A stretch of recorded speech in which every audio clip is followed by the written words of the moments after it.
அருட்பெரும் ஜோதி துணை. அன்பான சித்திகம் நேயர்களுக்கு என் வணக்கமும் வாழ்த்துக்களும். இன்றைய பதிவில் நாம் பார்க்க போகிறது வேம்பை பற்றி தாங்க. வேப்ப மரம் எப்படி உருவாச்சுன்னு அகத்தியர் சொன்னால் தெரியுமா? முதல்ல பூமியில் ஒரு கல் தோன்றி அது லிங்கமாக மாறி அதன் பிறகு அதன் மேல் ஒரு செடி முளைத்ததாம். அதுதான் வேப்ப மரம் அப்படின்னு அகத்தியர் சொல்கிறாரு. சரி, இந்த மரத்துடைய ஆயுள், அதாவது இந்த மரம் எவ்வளவு ஆண்டுகள் உயிர் வாழும் அப்படின்னு தெரியுமா? இது யாராலையும் சொல்ல முடியல. குறைஞ்சது 1000 வருஷங்களுக்கு மேலே வாழக்கூடிய சக்தி உடையது தான் இந்த வேப்ப மரம். இதெல்லாம் சொன்னால் நம்புகிற மாதிரி இருக்கா அப்படின்னு உங்களுக்கு ஒரு சந்தேகம் வரலாம். ஆனால் அகத்தியர் சொல்கிறது தான் நான் சொல்கிறேன். அதுவும் இல்லாமல் அவர் சொன்னதுக்கு ஆதாரமாக பார்த்தீங்கன்னா, எனது நண்பர் ஒருவர் இந்தியாவில் 650 வருடங்கள் உயிர் வாழ்ந்து கொண்டிருக்கும் ஒரு பழைய வேப்ப மரம் இருக்கிறதா சொல்லியிருக்காரு. அதுவும் இல்லாமல் நானே வந்து பார்த்திங்கன்னா ஒரு 300 வருடம் மேல் உயிர் வாழ்ந்த வேப்ப மரத்தை பார்த்துருக்கேன். அதே மாதிரி 200 வருடங்களுக்கு மேல் உயிர் வாழ்ந்த வேப்ப மரத்தையும் நான் பார்த்துருக்கேன். ஸோ நான் வந்து 200 வருஷமாக உயிர் வாழ்ந்து அதை பார்க்கல. ஆனால் 200 வருஷமாக வாழ்ந்துருக்கிறதுக்கு அது ஆதாரம் இருக்கு இல்லையா? அந்த ஆதாரத்தை வச்சு நான் பார்த்தேன். அப்போது 200 வருஷம் 300 வருஷம் உயிர் வாழ்கிறது கன்ஃபார்மாக தெரியுது. அப்போது நண்பர் சொன்னது 650 வருஷம். ஆனால் அகத்தியர் என்ன சொல்கிறாருன்னா, குறைந்தது 1000 வருடங்கள் 1000 வருடங்கள் உயிர் வாழக்கூடிய சக்தி உடையது வேப்ப மரம் அப்படின்னு சொல்கிறாரு. சரி, ஓகே. இப்போ இந்த 1000 வருட உயிர் வாழக்கூடிய ஒரு வேப்ப மரத்தின் சக்தி என்ன அப்படின்னு அகத்தியர் சொல்கிறத பார்க்கலாமா? 1000 வருஷம் உயிர் வாழ்ந்து கொண்டிருக்கும் வேப்ப மரத்தின் அனைத்து உறுப்புகளையும் சம அளவு எடுத்து நாம் சூரணித்து, அதாவது பொடியாக செய்து நம் உடலை சுத்தப்படுத்தி கொண்டு, அதாவது முதல்ல நம்ம உடம்பை சுத்தப்படுத்தி கொண்டு, அதாவது குளிச்சுட்டு வரணும்னு அர்த்தம் கிடையாது. உடம்புடைய உள் உறுப்புகளில் இருக்கக்கூடிய கழிவுகள் அனைத்தையும் நீக்க வேண்டும். இதுதான் சித்தாவில் பார்த்திங்கன்னா சுத்திகரிக்கிறது சொல்லுவாங்க. உடம்ப தூய்மை செய்து கொள்வதுன்னு சொல்லுவாங்க. இப்படி தூய்மை செய்து கொண்ட பிறகு நாம் இப்போ பார்த்த அனைத்து உறுப்புகளின் சூரணத்தை தொடர்ந்து சில மண்டலங்கள் நாம் பத்தியத்தோடு சாப்பிட்டு வந்தோம் அப்படின்னு சொன்னால், உடலில் இருக்கக்கூடிய அனைத்து நோய்களும், அதாவது மனிதனுக்கு வரக்கூடிய 4448 நோய்களையும் இந்த மருந்தானது தீர்க்கும். அது மட்டுமில்லாமல் உடல் காய சித்தி அடையும். உடலானது யார் கண்களுக்கும் தெரியாமல் மறைந்து சித்தராக மாறலாம் அப்படின்னு அகத்தியர் இந்த வேப்ப மரத்தை பற்றி சொல்லியிருக்காரு. சரி, ஓகே. அடுத்த விஷயம் பார்ப்போம். மஞ்சளும் வேம்பும் இரட்டை குழல் துப்பாக்கி மாதிரி நோய்களை சுட்டு வீழ்த்தும் வல்லமை படைத்தது அப்படின்னு நம்ம முன்னோர்கள் கண்டறிஞ்சாங்க. இதை தெரிந்து கொண்ட அமெரிக்கா என்ன பண்ணாங்கன்னா, இது 2க்கும் பேட்டன் போட்டு உலகத்தில் எங்களை தவிர யாருமே இந்த 2 பொருட்களையும் பயன்படுத்தக்கூடாது என்று உரிமை கொண்டாடினாங்க.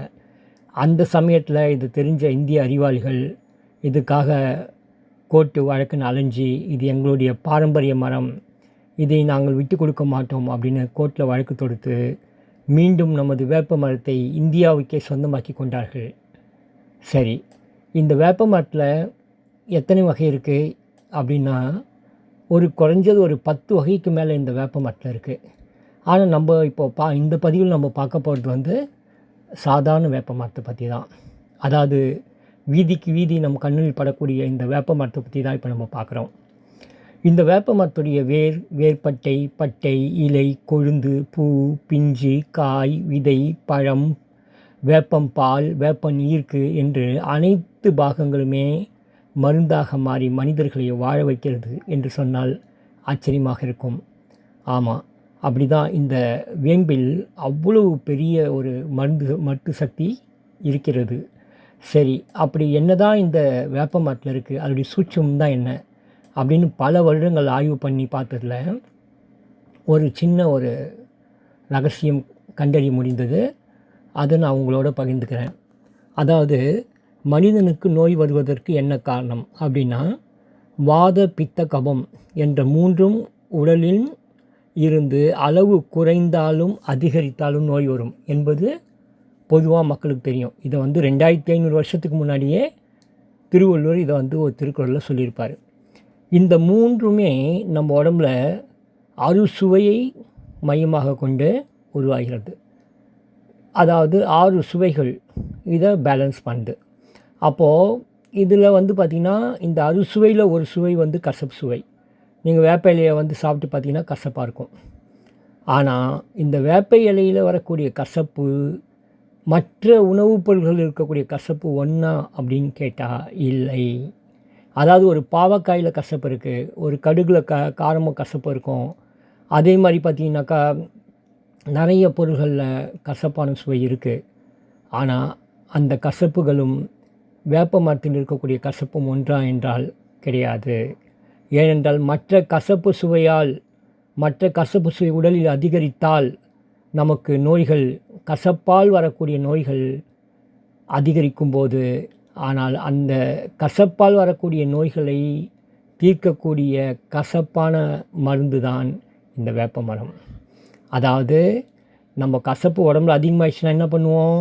ஐயோ, கசப்பான பொருள்லாம் சாப்பிடக்கூடாது அப்படின்னு சொல்லிட்டு நம்ம முன்னெச்சரிக்கை காப்போம் இல்லையா? ஆனால் இங்கே நம்ம கசப்பால் வர நோய்களை போக்குறதுக்கு அதே கசப்பை கொண்டே குணப்படுத்தி கொள்ள முடியும். அதுதான் வேம்பின் கசப்பு. வேம்பின் சிறப்பு இதுதாங்க.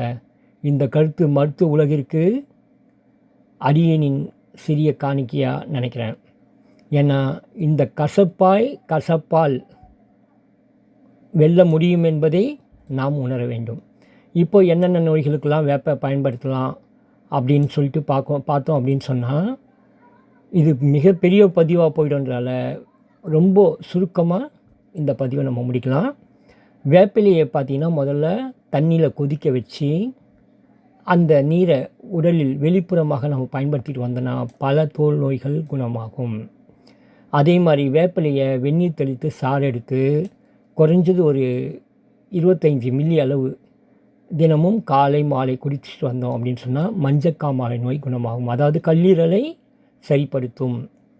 அதே போல் வேப்பிலை கொழுந்தை சில இலைகள் தினம் காலை வெறும் வயிற்றில் மென்று சாப்பிட்டு வெந்நீர் பருகி வந்தால் வயிற்றுப்பூச்சிகள், தீமை செய்யக்கூடிய வயிற்றுப்பூச்சிகள் அழியும்.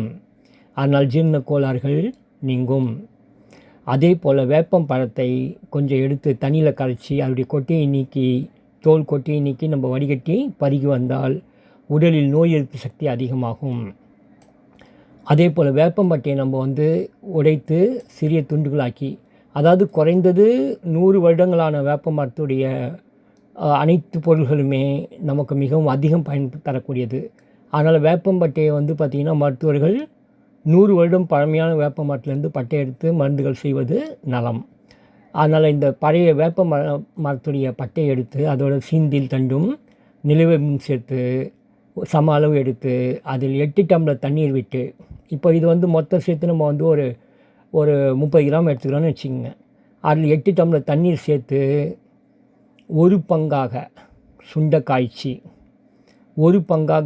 காய்ச்சி 3 வேளை குடித்தால் ஜுரம் காணாமல் ஓடிவிடும். அதே போல் பார்த்திங்கன்னா வேப்பிலையை மஞ்சளோடு சேர்த்து அரைச்சி தடவி வந்தோம் அப்படின்னு சொன்னால் கொப்பளம், கட்டி, அம்மை சூட்டினால் வரக்கூடிய தோல் பாதிப்புகள் எல்லாமே நீங்கும். வேப்பம் பூவில் ஒரு மருத்துவம் பார்க்கலாம். வேப்பம் பூவை வந்து நம்ம வந்து சேகரித்து அப்படியே நம்ம வந்து பார்த்திங்கன்னா பச்சடி மாதிரி செஞ்சு சாப்பிடுவோம். வெல்லம், அதுக்கப்புறமா வந்து புளி எல்லாம் சேர்த்து அறுசுவை உணவாக நம்ம வந்து செஞ்சு சாப்பிடுவோம். இந்த குறிப்பாக சித்திரை மாதம் சித்திரை 1க்கு அன்றைக்கி நம்ம செஞ்சு சாப்பிட்றது வழக்கம். இதே இந்த வேப்பம்பூவை நம்ம வந்து எடுத்து நிழலில் காய வச்சு ஒரு 6 மாதம் கழித்து நம்ம வந்து பானையில் சேகரித்து வச்சு அதுக்கப்புறமா எடுத்து பயன்படுத்தும் போது, உதாரணத்துக்கு அந்த பூவை எடுத்து அதில் ரசம் கொஞ்சம் பண்ணி, நம்ம சாதாரணமாக வீட்டில் சாப்பாட்டுக்கு ரசம் செய்கிறோம் இல்லையா, அந்த மாதிரி ரசம் செய்து தொடர்ந்து ஒரு 2 நாளுக்கு ஒரு தடவை சாப்பிட்டுட்டு வந்தோம் அப்படின்னு சொன்னால் உடம்பில் இருக்கக்கூடிய கெட்ட நீர்கள், கெட்ட கழிவுகள் நீங்கி உடலுக்கு நோய் எதிர்ப்பு சக்தி அதிகரிக்கும். அது மட்டுமல்லாமல் இளைய சமுதாயத்திற்கு பித்த நிறை வராமல் தடுக்கக்கூடிய ஆற்றலை உடையது இந்த வேப்பம்பூ. இன்னும் ஆயிரக்கணக்கான மருத்துவ முறைகள் நமது தமிழகத்தில் உள்ளன. மீண்டும் அடுத்த பதிவில் சந்திப்போம். வாழ்க அருளுடன். நன்றி, வணக்கம்.